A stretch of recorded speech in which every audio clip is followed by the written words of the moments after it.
the third official adventure in Inamorta, and its main campaign, the Order Campaign of Stick War Saga.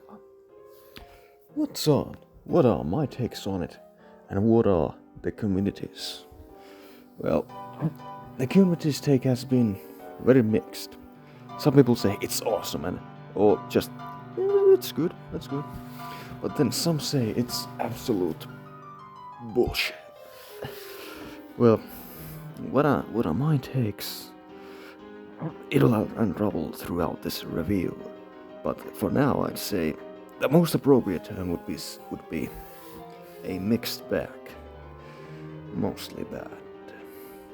But there is good, I believe. But even when I say there is good, it's not even certain was that good even intentional. So, we're already walking on a very thin ice. Well, it'll unravel throughout this review. So let's hop right into it. But before, why am I even doing this? It's because what are my takes on the lore and the story? My fanfiction series is still very incredibly faithful to this established official canon, aside from the obvious.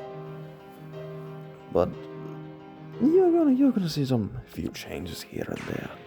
Not that big, not that much. I'm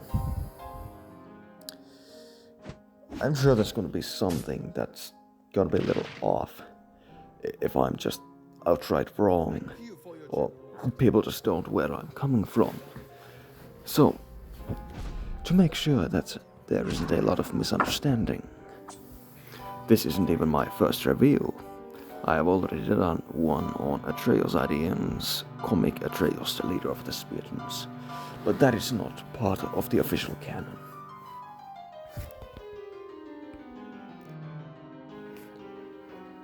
Now that my intentions are clear, and my motives are, and some background to this discussion, let's hop into the actual review.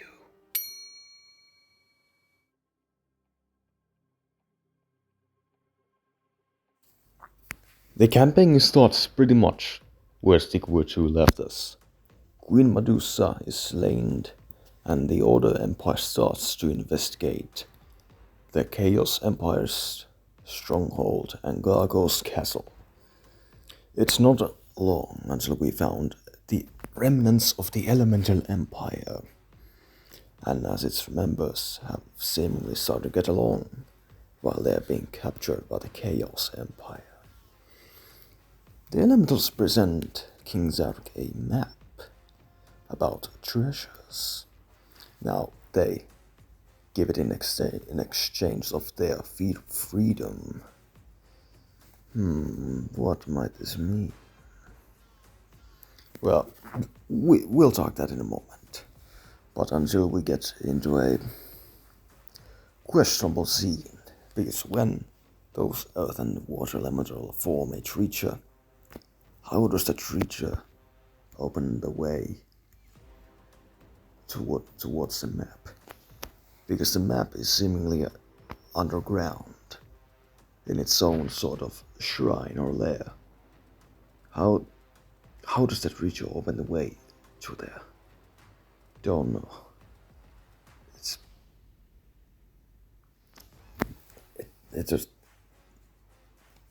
just its own complex puzzle to explain. But yeah, we got the map, and not till the follower of Queen Medusa, Marokai, gets Zarek at his own hands. And of course, he tries to kill him, but he doesn't really seem to want to. We'll talk that, for example, in a moment. We'll also talk about that in a moment. Or, no. Wait till halfway through of this campaign until we start to talk about it. But yes, the map splits into three. we follow the elementals escape. Marokai also got his own giant rider. Well, it's not part of this campaign story, so I don't really criticize us for not giving us enough details. And then the start of our adventure begins, not with this map, but with a side quest. Not a very consistent start, isn't it? We are given a treasure hunt map, which is the majority of the plot, unfortunately. But the plot doesn't. The campaign, the gameplay itself does not even start at the treasure hunt. It starts by the Voltaic Revolt. I'd like to share this into three sections, this campaign. Now, Act 1, the treasure hunt plus the ex-generals of the Order Empire. Then, I'd say Chaos section, because Mera joins with the Chaos Empire eventually. Don't know if that's in character. Don't know, maybe it is. Although it is something that I will use. Okay, then the last section, Ragnar and the Lunar Corpse. And so, let's begin with the ex-generals plus the treasure hunt. Yes, the treasure hunt is also throughout the whole campaign, the storyline, so bad. Because it's really shallow and simple and repetitive storyline. But yes, as I mentioned, the Voltaic Revolt and Magus. We, the player, are greeted with a tutorial level until we set our foot into the Voltaic Revolt's lands. And also Chief Sicklebear joins with them. I've already criticized Sicklebear in another video, and this is we're doing that again.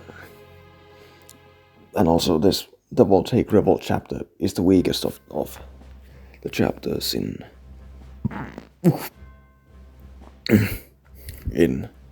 the ex-generals section.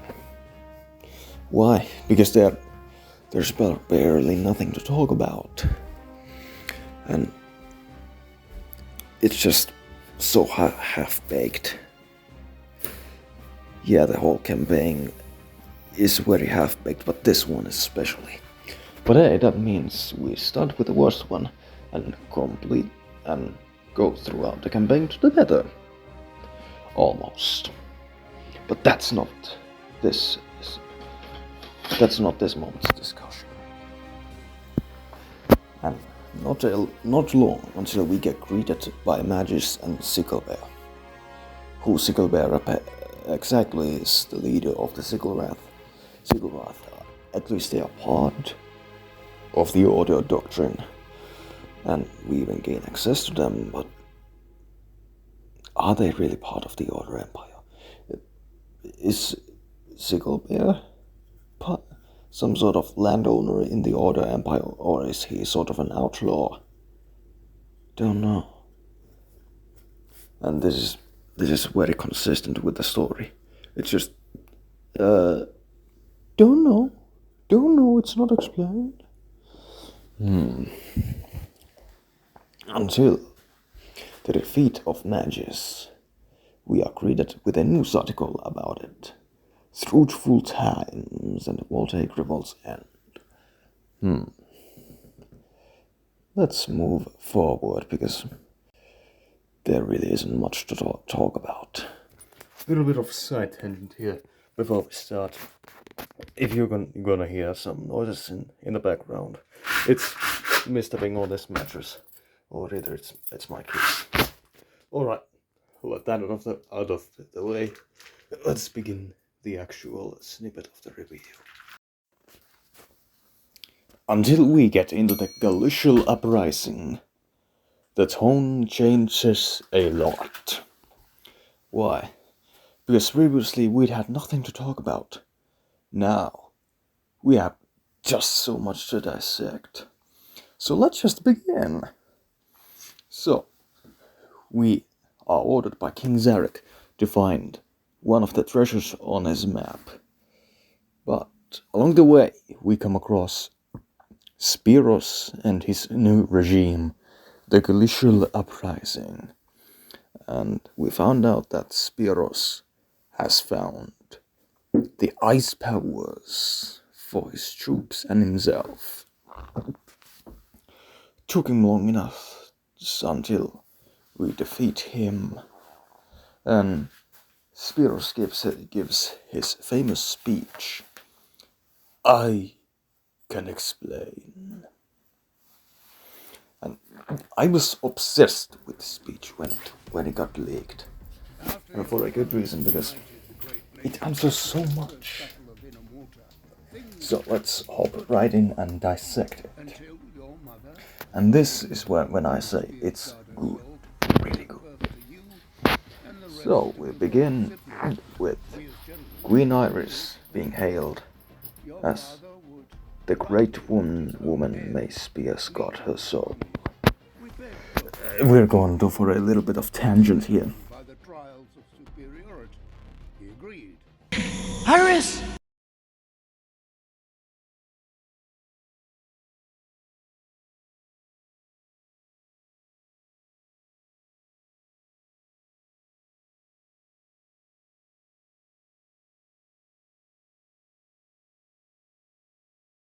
Named after Queen Iris, capital Iris, and just by the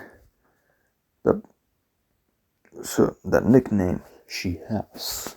Iris! So there must be something lurking in the darkness. Don't know, maybe Zarek blames himself on something, or it's just something we're not supposed to know yet. Well, we can only hope answers for that.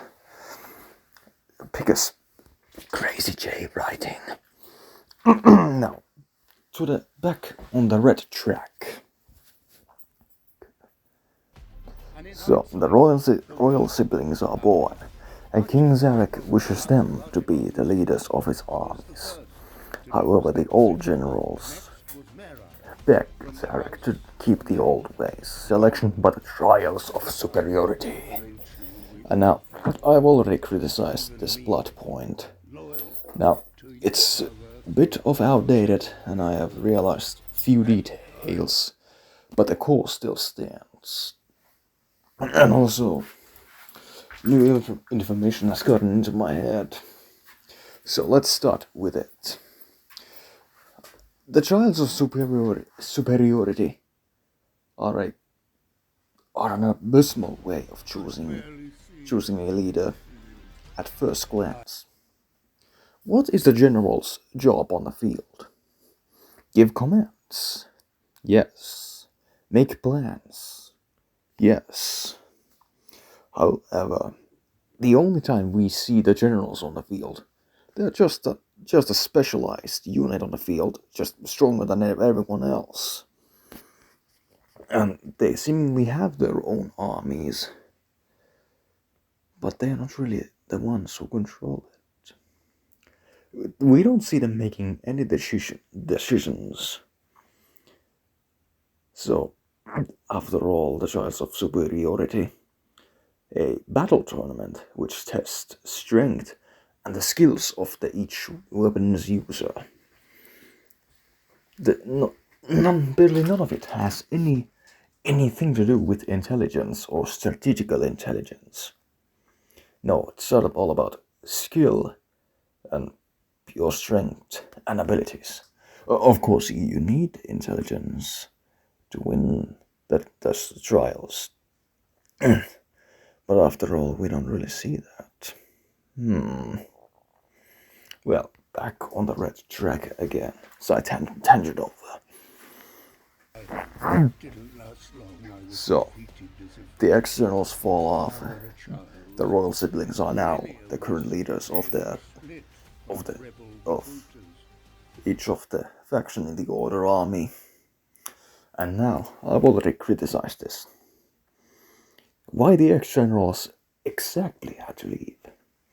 Why they would have been reduced to just being simple infantry? Because Spiros talks about himself being sworn to protect the royal siblings, not to take orders from children. So, they could have left with some special missions on their own. So they wouldn't be just, okay, you're no longer the number one. Now, to the front lines, fighting like us, just another one in the lines. No, it doesn't really seem that way. And Spears even keeps his place in the army. He stays in the army, he doesn't keep anything. Although, his special assignment to protect the royal siblings, what I understood. However, Spears only left after Atreus became the leader of the Spears and not him after the departure of Prince Chadikai. What about the rest of the generals? Did they leave when Spiros left? Or even before Spiros left? Because Spiros talks about them being split by rebel recruiters. Tempted by the prospects of taking back what was theirs. So wouldn't be really surprised if they left before Spiros, but Spiros still left the army only after him being humiliated in such a way. Now, a lot of people place the blame on King Zarek being a dirty leader, but I don't completely agree with it, since the trials of superiority are over, and the ex-generals decide to leave on their own terms. Apparently, it seems, what I have understood.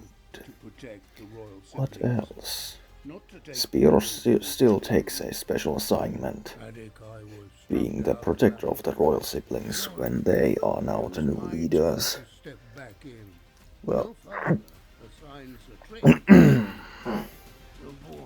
really dirty done, yeah. While they still could have had special positions. What about everything else? They still would have been listened, I'm sure. They wouldn't just been completely sidelined after the defeat,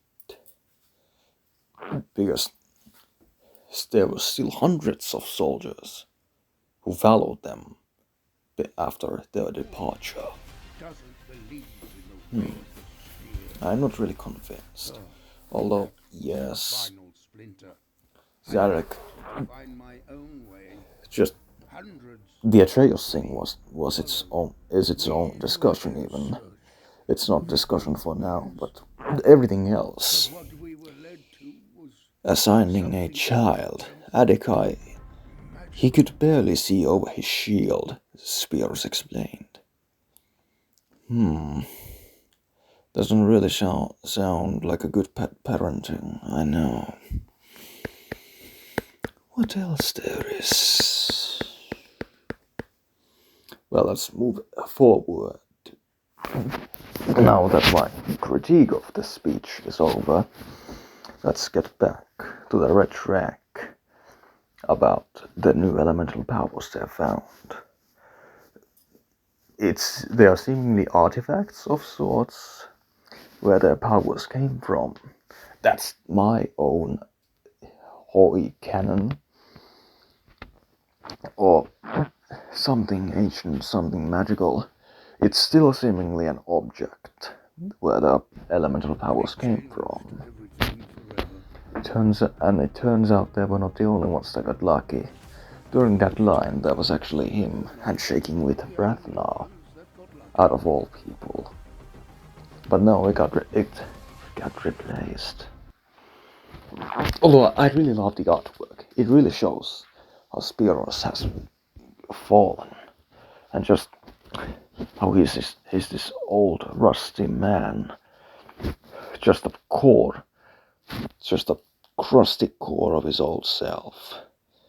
Really, really great attention to detail. Something we don't really see from the other generals.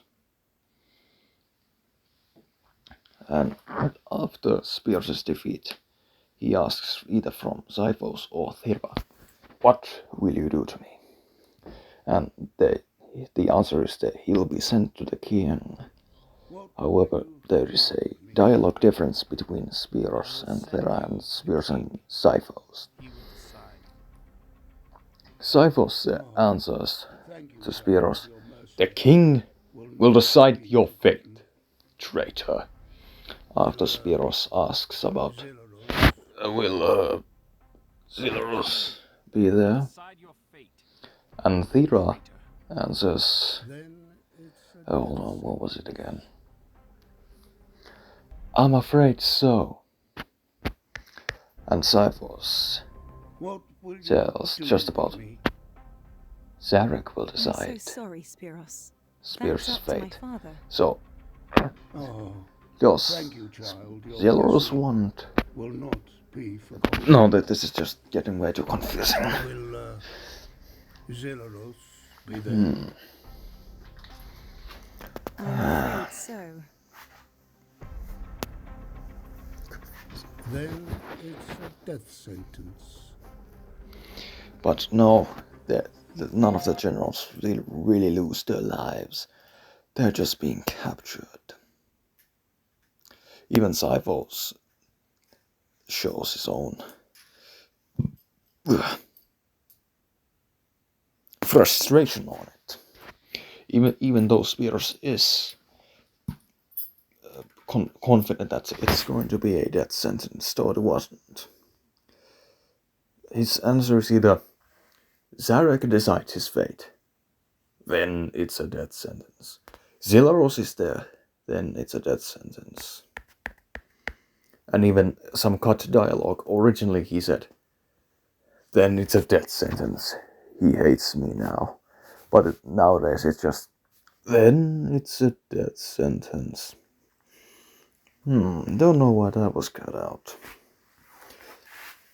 Just prevent further confusion, I guess.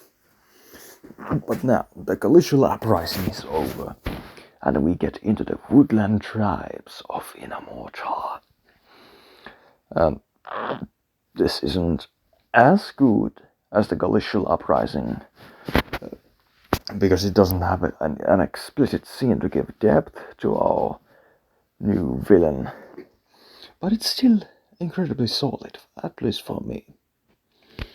Now, Archie's has a certain level of characterizations none of the other generals get, because Archie's actually gets his own voice lines in the middle of the battles, even voice acted. And the voice acting is just its own section in this video, so not gonna mention it here. But back on topic. These voice lines, I think, really give certain depth to Archie's character, which none of the others really have. Yes, Spiros is, although the deepest ex-general we get, due to his 2 minutes long speech. Almost 3 minutes was it again. Don't remember. But Archie's has gained the power of the woodland tribes and the power of the leaf skin and Boyer's strap. And his troops are all about Archidons, him being a bowmaster himself, even after all. And there is much to talk about until we get to the end of the chapter. Bowmaster's redemption. I don't really know why redemption is the level's name, because it's basically the trials of superiority against Archis and Kaiju over again. And I really like the voice lines Archis has. I really do. There's this certain hatred and enviness in them. I invented a bow. Now I will teach you how to use it, child. It's awesome. It's awesome. Not long until Archis is defeated, and we gain the treasure of the woodlands and parts of the powers of the leaf skin the woodland tribes possess. And we move on to the chaos section of the game, and we start to fight against the troops of the Chaos Empire and Marokai. This section of the game is, let's just say, weird in its own way, because there's nothing to talk about. Then there's scenes that are so packed with content and so much hidden character work, if you would like to call it. And that is especially the case with King Zarek. I'm gonna talk about it when we get to his flashback sequence, but we're not yet there. So let's just hop into the first important blood point. So we are now chasing treasures in the Chaos Empire's areas, and Marokai is our new main villain. And of course, the troops of the Chaos Empire. It follows the same pattern as Stick War 2 follows. Each level brings us new units of the Chaos Empire, until we get all of them, and we get some sort of final showdown with them. So, back on the red track. And it is time to analyze all the important plot points of the Chaos section. King Zarek getting captured. And this is certainly an interesting scene.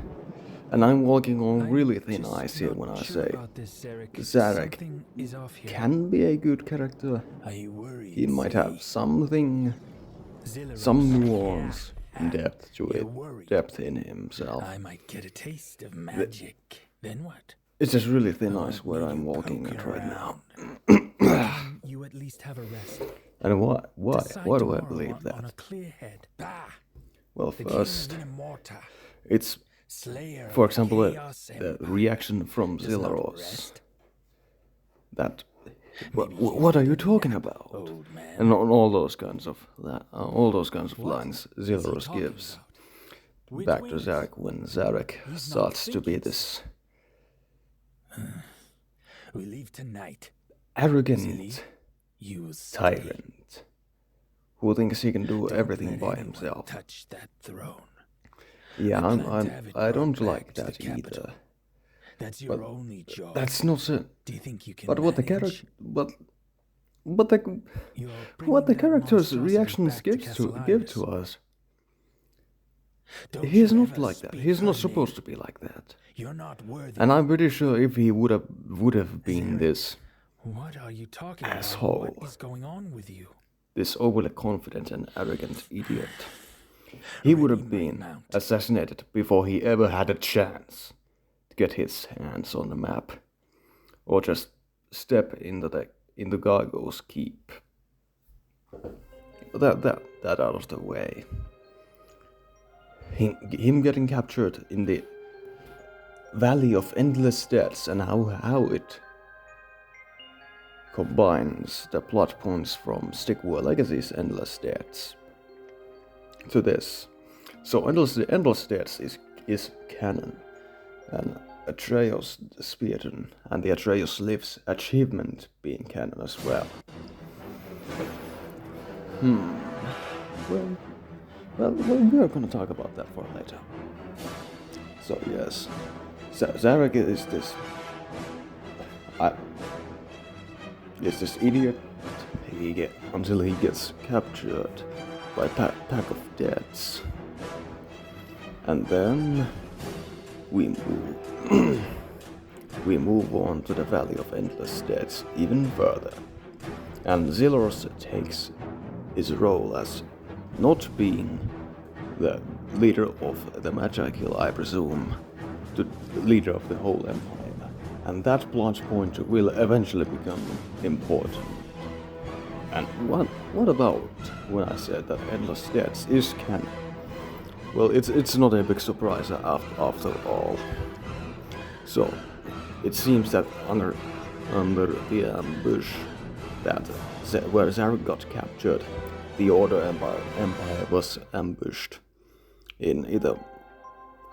They were either moving in small groups like we see in the Endless Deaths intro cutscene, or it was just a completely separate group led by Atreus. And they just had to stop because of the bad weather, or they were just separated because the ambush happened. Don't know. This is fun. This is really fun to speculate. That concludes all the important plot points from King Zarek getting captured, and we get the scene with Zarek and Marrow-Kai, and this, I'd say, is the peak of the writing in this game. It's unfortunate because I call it the peak, because the further we go, the worse it gets. But we're not there. We are now in the peak of the writing. What makes this scene so great? Well, the fact that we know who Marrow-Kai is. Now, it might be supposed to be a mystery that who Marrow-Kai actually is. We all know it's Prince Adikai. Like, it's not even a secret after all. But that's why the scene works. It works because we know it's Adikai who's talking to his father, King Zarek. What makes it work? What they are talking about. The scene's emotion. And what it conveys to us about King Zarek and how he views himself, at least in my world. So let us begin. So we first begin with Kai talking about, tell me about your family. And Zarek responds to that, what do you care? They can be a bunch of ungrateful. Yeah, alright.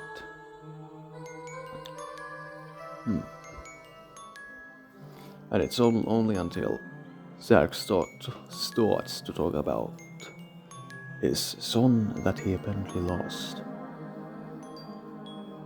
Boy that people loved, not feared. He was like me, only better in every way.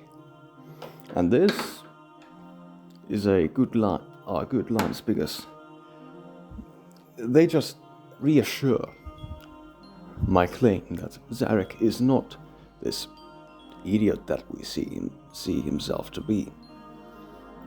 And it shows that he has done things he's not proud of, but he acknowledges them. And he knows he's made mistakes. And now he has more than enough time to process all of it.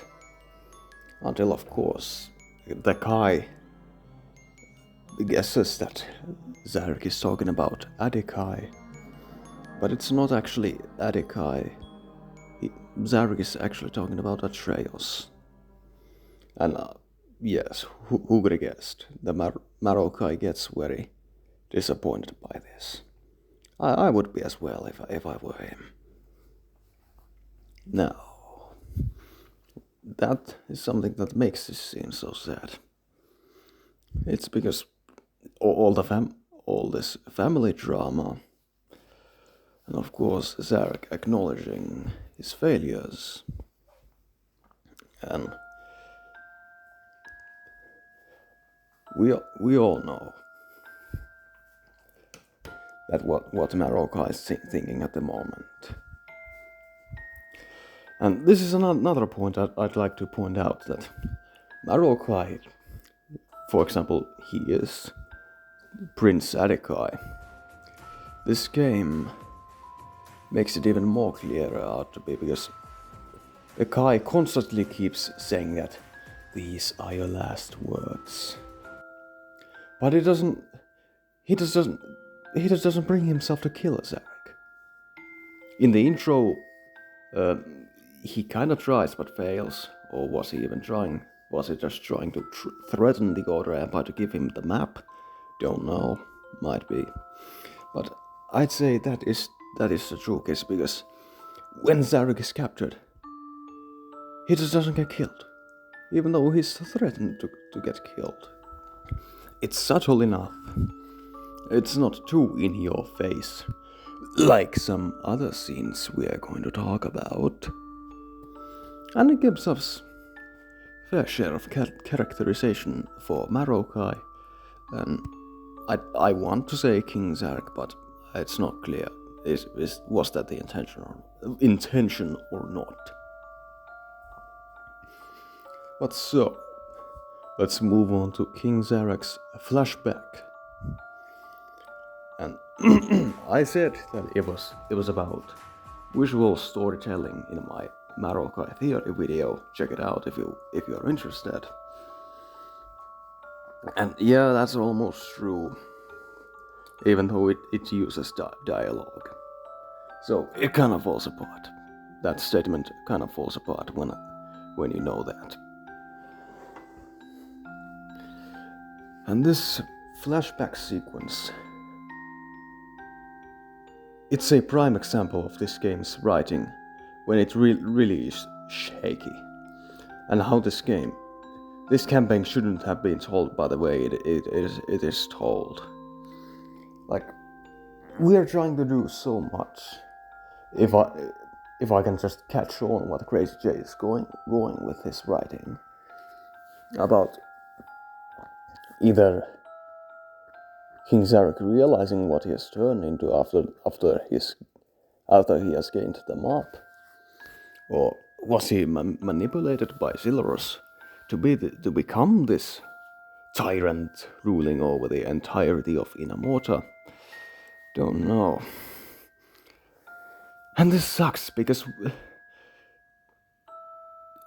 I know it may sound harsh to say for a game that story is basically three animated cutscenes plus some extra cutscenes, some small things, plus level descriptions. And all the cutscenes are incredibly sparsely spread. And they are just about what's going on right now.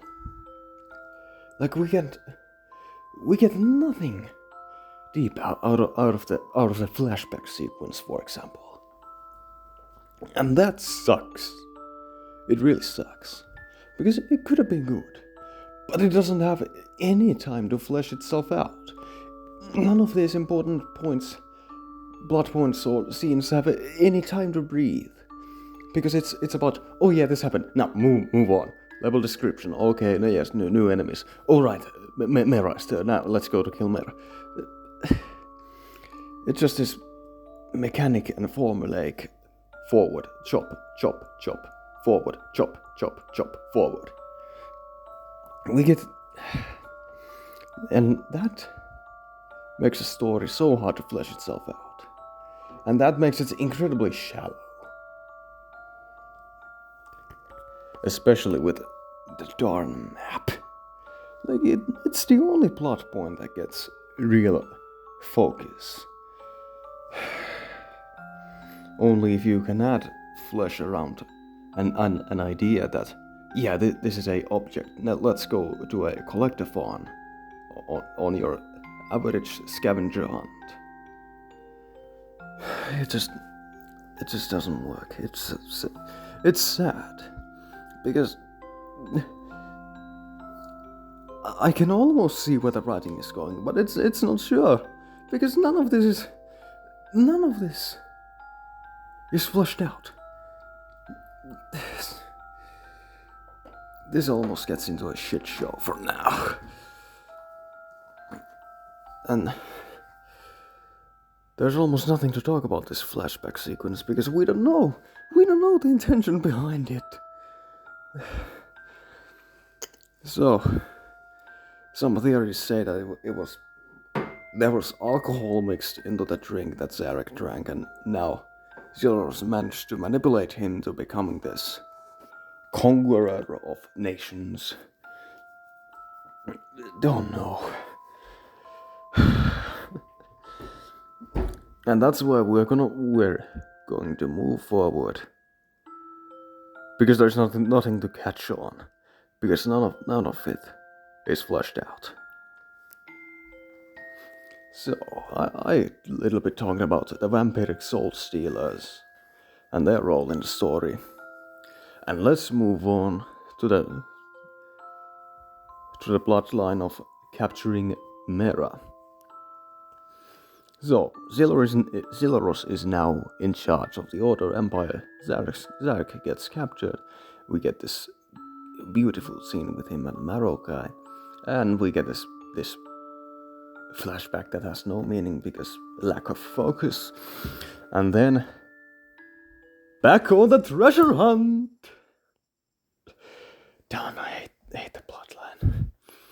And now the worst part of the game. The worst part in the scavenger hunt and the map plotline. Mera. There isn't anything particularly wrong with this chapter. But again, there's just nothing good. And this is where the dialogue falls apart. Now, we're not gonna talk about the acting yet. But this is just so perfect example of this game's voice acting. But we're not gonna talk about it yet. So, what do we have in this scene? In the hunt of Mera. Nothing important until we get into the scene where we capture her. Or the boss fight level of her. And Mera doesn't have anything super deep to her. She's just there. Okay, I'll give some points. She actually betrayed his whole order and switched sides to the Chaos Empire. That pretty much tells how when Zilros talks about her being pure poison. Interesting. Well, there's nothing, and then we get to the scene where she gets captured, and we hear where King Zarek is. And this is where the dialogue gets very in your face, like then, I helped your mother raise you. Yeah, My brother. rule show don't tell. I've had enough But of how this taking are you prisoners gonna of tell in others. this game? They will What? kill us How if are you they gonna get a show in this chance. game She might know where Zarek is. when the resources are how they are? That false police. And I just simply that your mother raised you. that line, Until it's just so in your face. No, wait. one. But this is where we get another scene with Zyphos, or Thera and Mira. 3 nights northeast of Gargan. And I'd say this. I'll go. These I can shared sequences where it's either Zyphos or Thera, And he's they do actually pretty okay job conveying how different the royal siblings are. my sister. Like Shade. I completely I'm get sorry who about things with Thera Fran. is, what kind Know of that person I've seen a she better is, future for you both. and kind of who Wants what's best Zyphos for is. us. And Mira Okay, does Thera use exactly pollucetism to Mera? Don't know. To read her mind. The Kai will take care And of with that. Zyphos, it's just eat steel woman. And yes, Mira told us where Zarek is held. But that He's held alone in Oh, a tower shit. 3 nights northeast of that Gargan actually gives City. us pretty deep look I'll go. how I can hear it now. Mira's and Marokai's Go with love. alliance, You will be fine. it actually got this deep that Mira was told where Zarek is due to be held. Didn't realize that yet. Well, interesting to say the least. Well, there's something to be analyzed. Let's just say that. But there isn't much anything too good to talk about. So now that brings us to the end of the Chaos chapter. No. Okay, I can give a little tangent. That when Thira says to Mira that I won't kill you, the Kai can take care of that. Where does she know that? Well, there's something that must be a bit twisted in Marokai's head. Don't know what it might be. Okay, but now let's move forward. And welcome and behold the worst part of the game before the Borderland Flame Feeders. In my model, it's actually one part where the Borderland Flame Feeders and this transitioning sequence there is put together, but fuck this transitioning sequence is just horrible. So let's just start with a Sigil Bear level. We still don't know who Sigil Bear is, what is his role in the society, or how he rallied his troops, and how his story even ended. Like when we defeat his army in the deserts of the Order Empire. No Man's Land, was it? In the areas of No Man's Land? Maybe.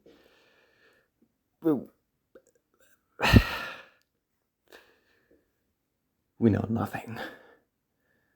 And there's nothing to catch on again. Until we get to a dumb fan service level. Why this level even exists? Like the Rebels, remember the Rebels United level in the Order section from Stick War 2? Yeah, that was my favorite level of the game. And after it, we were provided with some good storyline.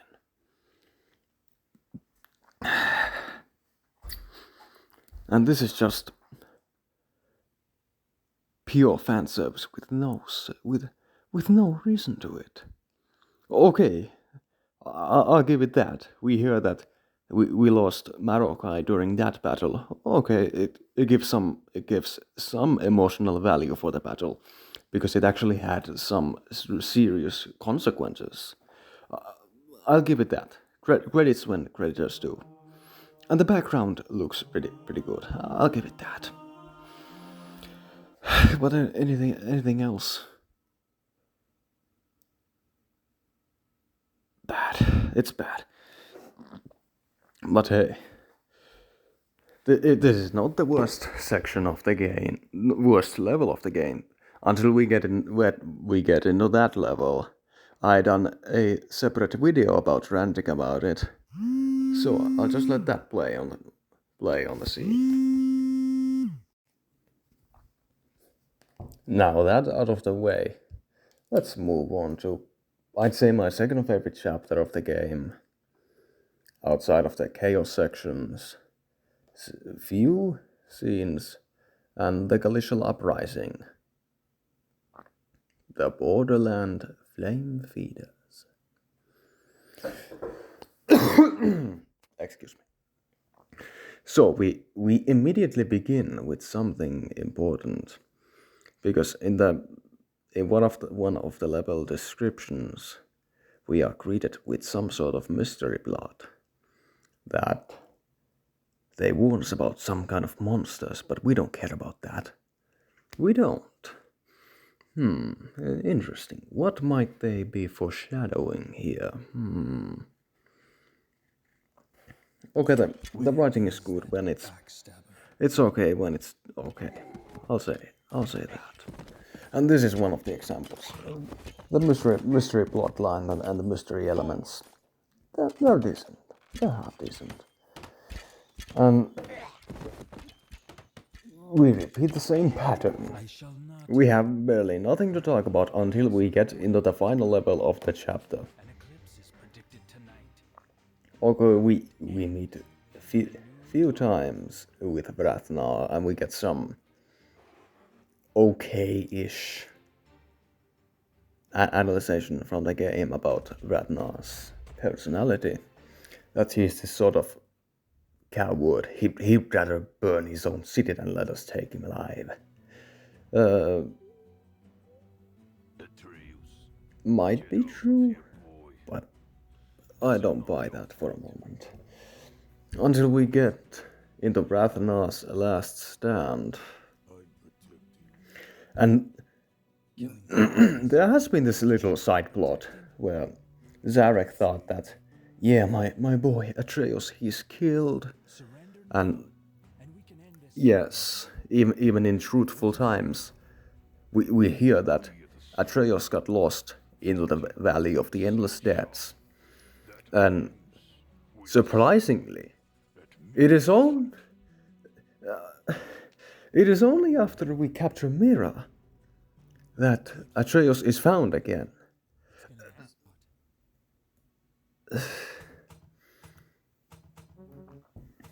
Well, no, there wasn't anything to rant about there, although I thought there would be. Well, I'll give this one. Where Atreus knew that the Order was going to go. Because after the level is beaten, we get greeted with Silurus talking about, excellent work, Atreus. It's good to have you back.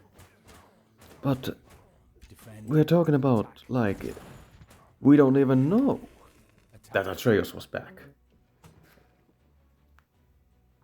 And Atreus, well, that's a discussion for later. But let's not talk about that too much until we get into the final confrontation with Vratnar himself. And well, Atreus, even though he has barely no screen time, just like Kaiju, he has few lines of dialogue, and those I like the voice he's given. Some of the voice work is here pretty okay, I'd say this. About the voice acting, although we're not talking about it yet. What else there is to catch on? Well, nothing too important. Just more about the mystery plot and the monster the Borderland flame feeders have been talking about. And then we fight until we defeat Vratnar. And then something weird happens. We are greeted with the game's final boss, the Lunar Clops Giant. I can just start this section by criticizing this. What this giant even is, why it is here, how the Borderland Flame Feeders managed to keep it in check, how they controlled it, how they protected Immorta by killing people in the name of the lunar clops, it seems. I don't know, because none of it is explained. Don't know. And just that.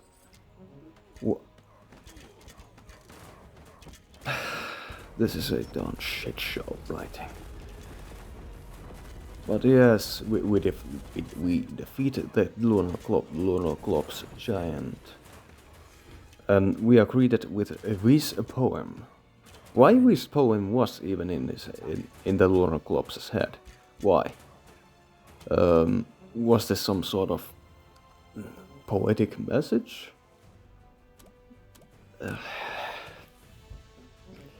Don't know. Get used to it. And what else there's to be talked about? I might talk about the Viz poem. Not in this video, I think it deserves its own video here. But I'd say this. Although it has gotten a lot of criticism and a lot of people don't consider it canon, at least for my knowledge, it's decent story for a stick war origin law. That how we created Inamoto, and how the Elemental Empire was created. Although it does not explain how the Elemental Empire just now started to work along, and how Chaos Empire managed to enslave them. Although I like it how the symbolism affects on the elementals, like how fire was created to be punishment, and it was just done in pure hatred, and fire often represents that. Well, that's discussion for its own day. And now we can talk about the dialogue scene between Atreus and Zilros. And how do we know that's what? Why Zilros does not know that Atreus is back, or at least this is the first time when they are talking to each other, even though it has been span of years. And then Atreus, on the other hand, seems to be kind of aware of the situation. And this is where we can talk about character arcs. Now, Zilros' character arc, being just your basic brother of the king, the loyal right-hand man, yes. But after Zilros takes control over the Order Empire, something interesting happens. He changes his title in a span of levels. It constantly moves more sovereign and more powerful. Like the king's right-hand man turns. I don't remember exactly, but you get the point. Basically, from Zilros, the leader of the Magi Guild, to Zilros, the sovereign and rightful ruler of the Order Empire and Inamoto. Like, that's pretty damn good storytelling and subtle enough for me. And what about Zilros' coup? Well, it's basically the transitioning sequence that I ranted a few minutes ago. And I'll give it that. It's about Zilros gaining complete control over everything. Every of the riches from Minamoto are now his. So it's about him gaining complete sovereign power over the Empire's riches.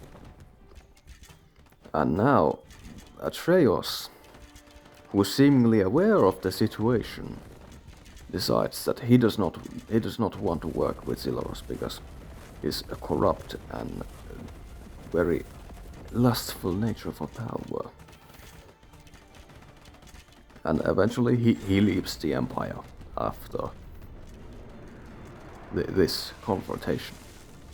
And then Zilros takes complete control over the Empire by implying, Zarek has held my crown long enough.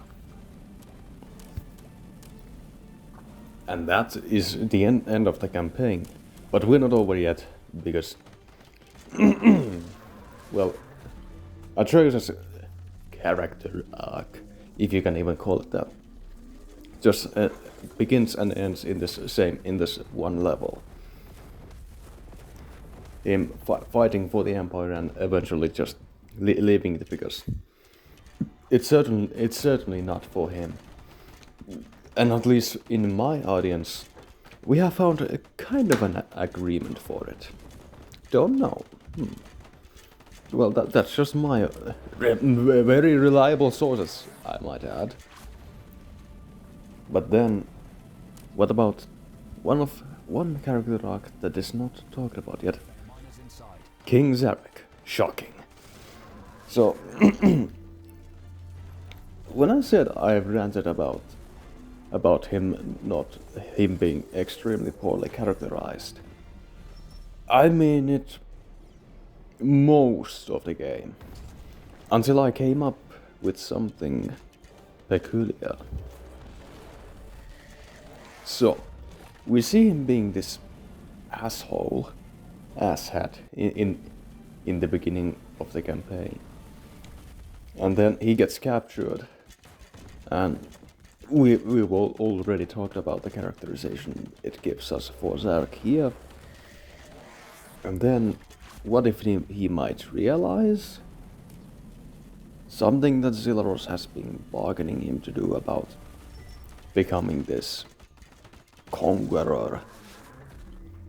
And then we get into the scene where he's liberated from prison, and there he doesn't even show any opposition for Zillaros, against Zillaros, I mean. Like he just gonna let all of it happen. Zillaros takes control over the Empire while Zarek is gone, and then Zillaros still stays as the head of the Empire. Zarek doesn't do anything to it. Then the transitioning sequence happens. Zarek doesn't do anything to it. Humbling? Maybe. Don't know. Although I'd like to say he has an arc where he learns to being a better person and not being so arrogant. But there's just no means to be certain of it because lack of a focus. But so that was the story of Stick War 3 / Stick War Saga, the Order Campaign. Now, my thoughts on the story after this review. Well, I said in the beginning that it's a mixed bag. It's still a mixed bag, but again, mostly bad. So the story, I would say, In the abyss, he dreamt of seeing his reflection. His lack of 4 out of 10. 4 out of 10. 4 is sudden realization there is good, jolted him awake. some okay-ish scenes, and this pure bullshit. Snowflake. And then He removed his 1,000 eyes. let's move on to the production values of the story. No, not the story. The campaign itself. One planet among the rest for his final resting What about the production values?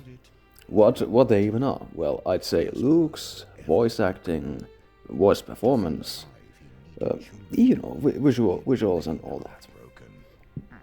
For the most part, it's awesome. Like the art direction, the art style, and the art itself just. And I like the little attention to detail where it's about. These two elements would populate the world. It's basically the same background for a one level, but there's some details are different there, and just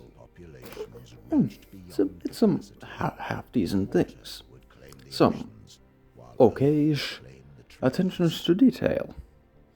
But then we get into the voice performance. Play the whole clip now. Though they could not cannot live without each other. So Iris! Iris! Iris! Iris! Iris! Ah! No, this isn't happening! There's no reason for me to go on. What? What am I fighting for? were they to do, As you can guess, V I have already talked about it a little bit. had become The voice acting, perfect world of harmony. while the campaign was launched, I came on my way to say that it was awesome, or just that it was good. Punishment for anything Maybe because one certain scene from MLS was still in my bright memory, from hate and spite. my bar for voice acting got so darn low.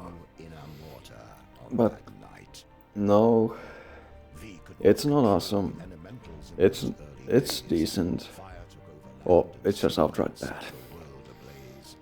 Afraid Decent, maybe okay, the elements good, would only almost. make things worse. He had no choice and Like, created air.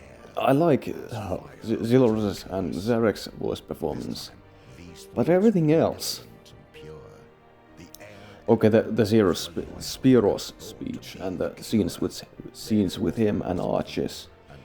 There was some good acting there, but this is especially distracting with Athera. Like, there is some sort of humanity to her speak when she talks with Spiros. But the scene with the mirror, Shade, Athera, Mirror, and almost any other character from that point. If you're gonna say that those were said by an AI, I would buy it. I would completely believe in it. Because it's just so stiff and robotic. So, production values.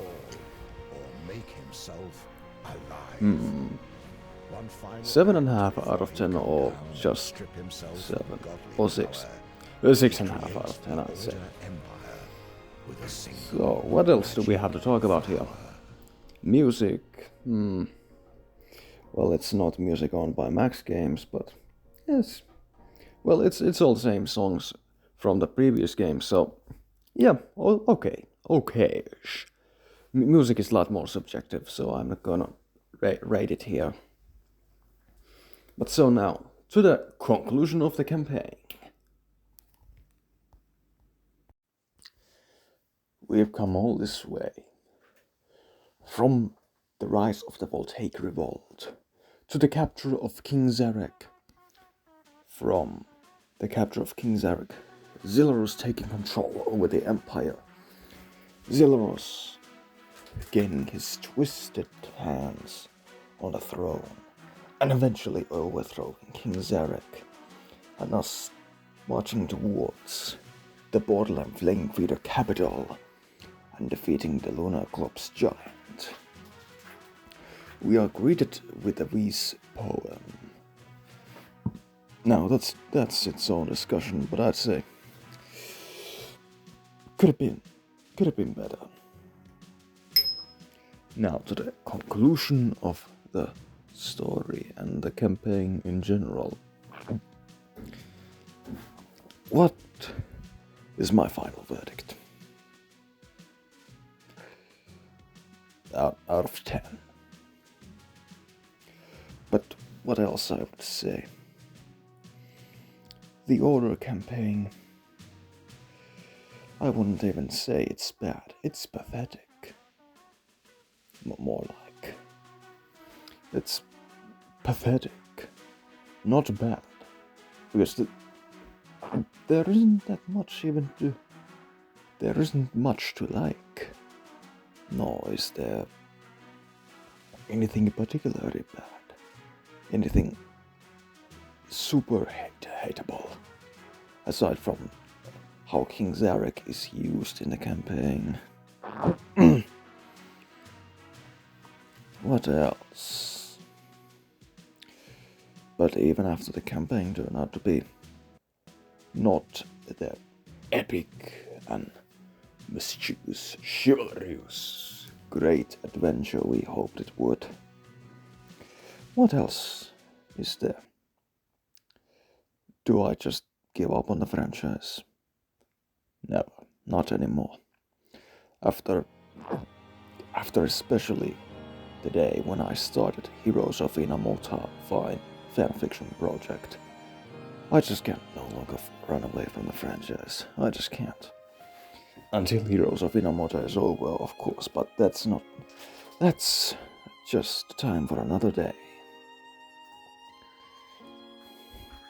And I'm not even saying the storyline is ruined, or that the whole story is now just complete trash because of how the campaign turned out to be. I'd never go that far to be exact, because the story doesn't move anywhere. It's just stuck in its place. And that's why I'd say there isn't that much to even hate.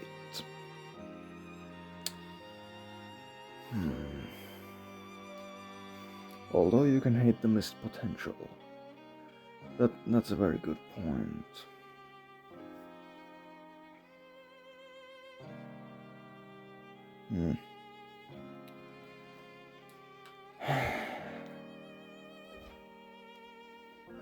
What else do I have for any more? We'll talk the campaign from top to bottom, and my own opinions on it.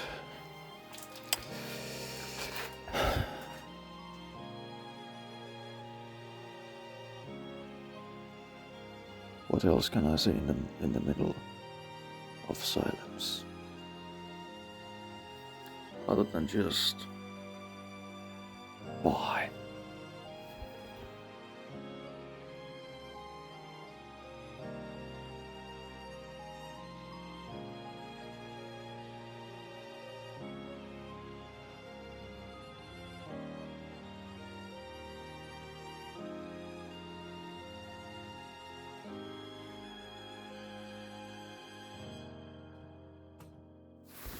Okay, we're not done yet.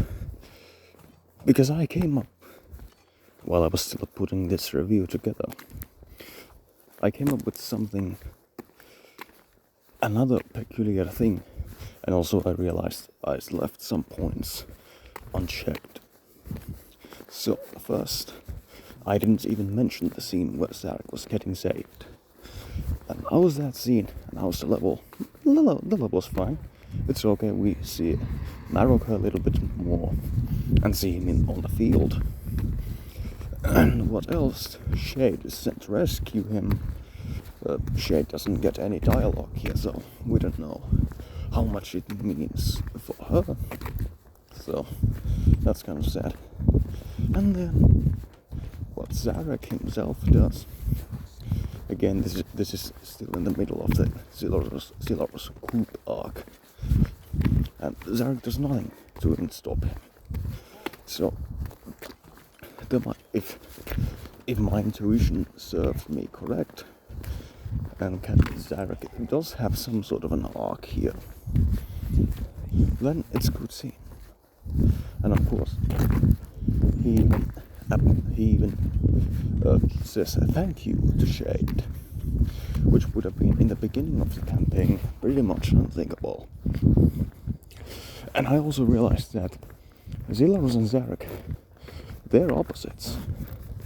Zillaros was this sort of yes man, turning into basically King Zarek in the beginning of the campaign, this power-hungry conqueror. And Zarek's arc, if you want to call it that, is about himself getting kind of reverse development. It's pretty hard to say. We're really walking on thin ice with this one because it's completely off screen, if it's even true. That's what I'm saying.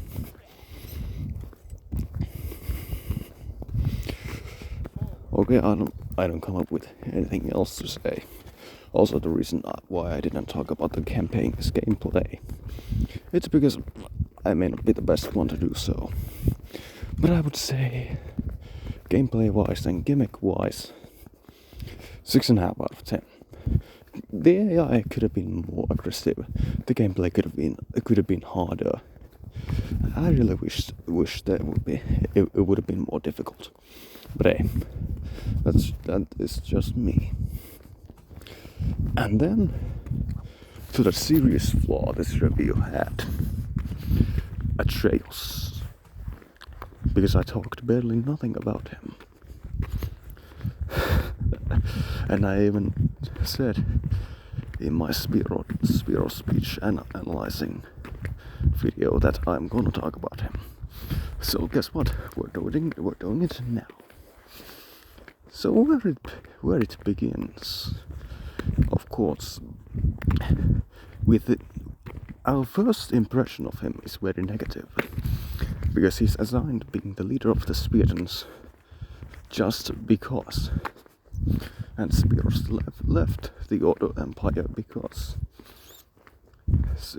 Atreus, who certainly is not worthy leader and not ready, he's now put in charge.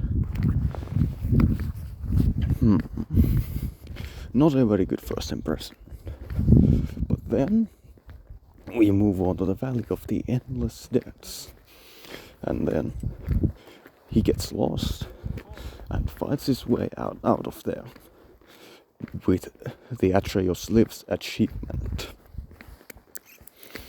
So, off-screen character development, him getting more competent fighter, and I'd say even more competent leader, because after the Magical gets defeated, he kind of gets the leader's role. So, off-screen development there. And then we move on to the Ragnar's Last Stand, where he, again, kind of takes the lead in the stage. And it's supposedly him who defeats Ragnar. It's supposedly his leadership that took down the Lunar Club's giant. So again, off-screen development. Him being this incompetent loser, and now becoming the hero we know him to be from Stick War Legacy. But now that's all I've got for now. Bye.